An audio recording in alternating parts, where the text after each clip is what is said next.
Yo, how's it going, folks? It's Kevin, Big K Horror, and I'm doing part 2 of my favorite underrated horror films. So let's blast this baby off. Alright, to start off this list, and by the way, these lists are not built as like number 10 to number 1, the best. It's just, I'm just throwing the titles out there, so there's no ranking, in other words. Alright, so starting off with this list is going to be the Linda Blair classic, Hell Nights.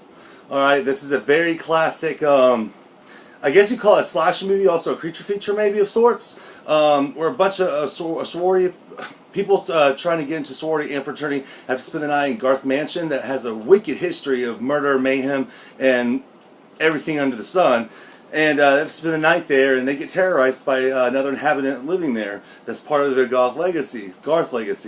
So, yeah, this movie, I like it, I dig it, it's very atmospheric. Alright, good early 80s fun. Next up is another early 80s sequel classic. In my book, it's a classic, and I think it actually stands up to the original very well, and they did a great job on it. And that is Psycho Part 2. I think this sequel really outdid itself in a good way. You know, it really set up a good new story and brought it back, you know, into the modern era when it was made in 81, 82. And, yeah, so very, very well done. It's also written by, sorry, hold on. Oh, I can't find it on here. But, yes, written by Tom Holland, you know, who of course did, you know, Fright Night, Child's Play, all those. So, I mean, I love Tom Holland's work. Alright, he wrote that. Okay, next up is another 80s classic based on a Stephen King story. And I am talking about Children of the Corn, starring Linda Hamilton. And this, I recently watched for the first time in a long time, and I loved it. And this movie used to bother me as a little kid so much, but it's still an effective film. Alright, next up is a late 70s classic that is a mixture of, man, slasher, telekinesis, you know, weird, scary mannequins. I don't know, but if you know what I'm talking about, then you're right, because I am talking about Tourist Trap.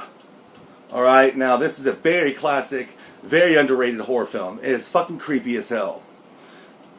And by the way, this right here, for the people who are familiar with a 2005 horror film called The House of Wax, that was, it had Paris Hilton in it, and she died in it. Yeah, that's actually a remake of Tourist Trap. And they did say that in Fangoria magazine. Not of House of Wax with Vincent Price. Not the remake of that. A remake of this. And it's but yeah, both films, the remake of this, House of Wax is good, but this is great. Alright, next up is a modern day comedy horror hybrid, but I think it's very well done and very good and very fun. Something different. So I don't care if I get flack for this, because I think it's a fun, damn fun movie. And it was something original at the time. And that is Jennifer's Body. Came out in 2009 and kind of blew me away in the theater. I mean, I fucking loved it. And I wasn't expecting to.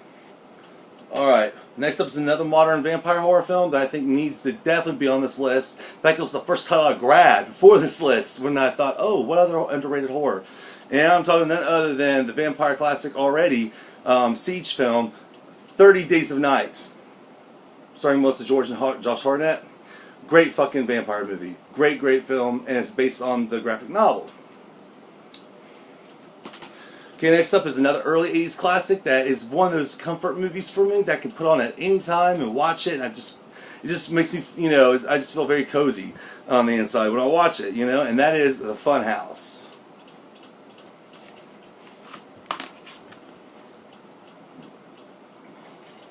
Yeah, this is definitely a gem right here. Alright, next up is another modern, it's a kids movie, but it does have horror elements. I mean, we talk about witches, zombies, and ghouls, and ghosts. And if you know what movie I'm talking about Paranorman. This movie is already a classic in my head, and it's, I think, very underrated. It didn't get like a lot of viewers in the theaters and stuff like that, but I hope it gets its audience soon. It's a damn good kids horror flick. Next up is a very underrated 1987 vampire film that got overshadowed by The Lost Boys because it came out at similar times, and that is Near Dark. Very, very great road vampire film on the road kind of thing. Good story, good acting, great characters. Some of the cast from Aliens, you know, Alien Part 2. It's if you've never seen this, definitely track it down. Ignore the new modern cover on the Blu-ray with the Twilight looking cover. Ignore that shit because it's nothing like Twilight. Okay, next up, I think it goes on this list because it does have a slasher subplot element to it, but it's also a teen comedy, a body switching, time traveling, sci-fi, teen horror comedy, high school comedy. And I'm talking about Detention. And I think this movie is very underrated. And it was one of those movies I had to watch like during the second and third time I watched it all the way through. I was like, man, this movie's genius. The first time I watched it, I was like, what the fuck did I just watch? But after you watch it like the second and third time, it kind of all clicks and you catch everything, and it's just like, bam, awesome. Detention.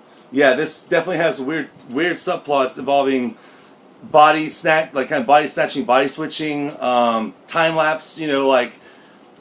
Time travel. There's a slasher. I mean, it's just a bizarre movie, but it works. It's pretty genius in my book. All right, next up is a very, very rural. Gritty horror film I saw that came out on Christmas Eve of 2005 or 2004. I don't remember, 2005 I think.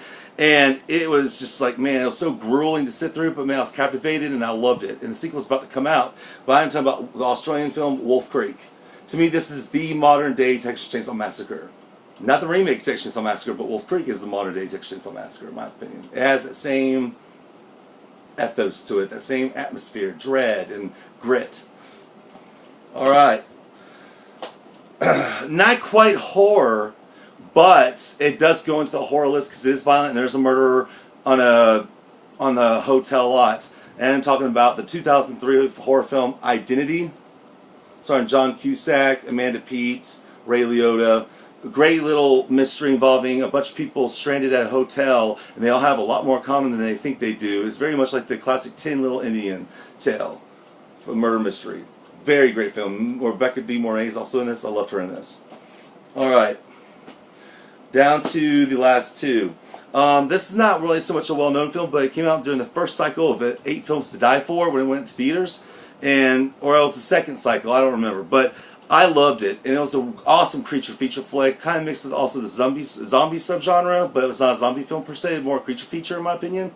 But I'm talking about Mulberry Street. If you've never seen this independent horror film, track it down now and watch it. It's good. No joke. It's pretty much a rat infestation leaks out into like the streets of New York City, and people start getting bit by them and turning into human rats. It's crazy, I know, but it works. It's a very claustrophobic film. Okay, last but not least, and again, this is not like my all-time favorite underrated horror. This is just the last one on my list. But it's a very controversial movie. It came out in the theater with an NC-17. Now it's unrated on DVD. And it's very graphic, and it's hard for me to watch nowadays after my trauma and stuff. But before then, I could watch it. I could watch bits and pieces, but it's great for Halloween night because it takes place during the Halloween season. And I'm talking about the underground classic Murder Set Pieces, where it's got a hulking, muscle-bound killer running around murdering prostitutes and strippers and stuff of Las Vegas. And the protagonist is like an 11-year-old girl, which is very ballsy, and I love that. Anyway, so Murder Set Pieces. All right, so that's my list right there for part 2 of underrated horror. So I'm sure there'll be a part 3 because there's more I see that I'm like, oh, that's underrated too.